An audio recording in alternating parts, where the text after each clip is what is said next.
క్రైస్తల దైవ మర్మములు ఏప్రిల్ 28.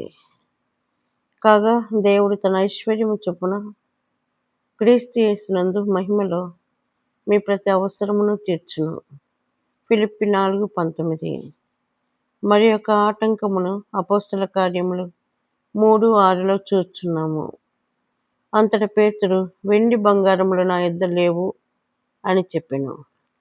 డబ్బు లేదు.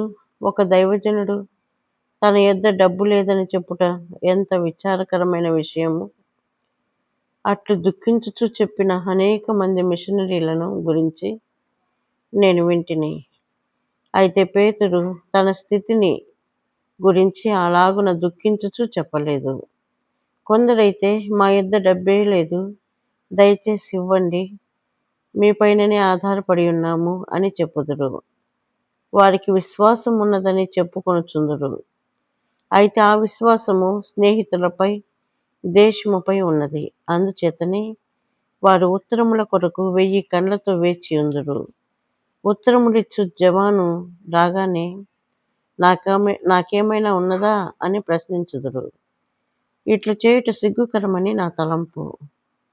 మన నేత్రములను స్నేహితులపై నుండియు బంధువులపై నుండియు మరలించి ప్రభు వైపు మాత్రమే ఉంచవలెను.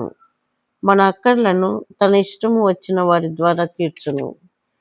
పై మాటలు చెప్పిన తర్వాత ఏమి చెప్పవలెనో పేతురుకు తెలియను. కనుకనే అతడు సంతోషముగా ఉండెను. నాకు కలిగినది నీకు ఇచ్చుచున్నాను, నజరేయుడైన యేసుక్రీస్తు నామమున నడువుము అని చెప్పాను. ఆ ఆటంకమును ఈ విధముగా పేతురు జయించెను. అదే విధముగా యేసుక్రీస్తు ప్రభు యొక్క నామమును, అధికారమును, శక్తిని మనం ఉపయోగించవచ్చును. మొదట దేవుడు తన సేవను గూర్చి నాతో మాట్లాడిన ప్రాతకాలమున 2:30 గంటలకు నేను ఆయన సేవకునిగా ఉండుటకు ఇష్టపడినట్లయినచో పంజాబులో నాకుండిన ఆస్తిపై సర్వ హక్కులను వదులుకొనవలెననియు, ఒక మిషనరీలో గాని సొసైటీలో గాని చేరరాదనియు, లోక సంబంధమైన లేక ఆర్థిక సంబంధమైన అవసరతలను గురించి ఎవరితోనూ చెప్పరాదనియు, ప్రస్తావించకూడదనియు బహుతేటగా చెప్పెను. ఆ తర్వాత దేవుని వైపే చూడవలసి ఉండెను. విశ్వాస జీవితమును గూర్చి నాకేమీ తెలియకపోయినప్పటికీ పై షరతులకు సంతోషముగా వినయముతో సమ్మతించితిని. గొప్ప దండయాత్రలకు కానీ వ్యక్తిగతముగా కానీ మనకున్న అక్కరలు ఎంత గొప్పవైనను పర్వాలేదు.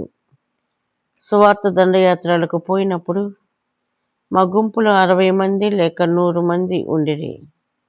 అనేక మైళ్ళు ప్రయాణం చేసి మమ్మునెవరు ఎరుగని ప్రదేశములకు వెళితిమి. అయినప్పటికీ ఆయన మా అక్కర్లను తీర్చెను. అన్ని సమయములలో కూడా మేము ఆయనను నమ్ముకొనవలెనని మాకు నేర్పించుటకు గాను, కొన్ని సమయములలో ఏదో ఒక కారణము చేత ఆయన మా అక్కర్లను తీర్చలేదు. అయితే ముఖ్యమైన ప్రశ్న ఇది: దేవుని చిత్తములో ఉన్నాను అని నీవు నిశ్చయముగా చెప్పగలవా? దేవుని ఏర్పాటులో నీవు ఉన్నావా?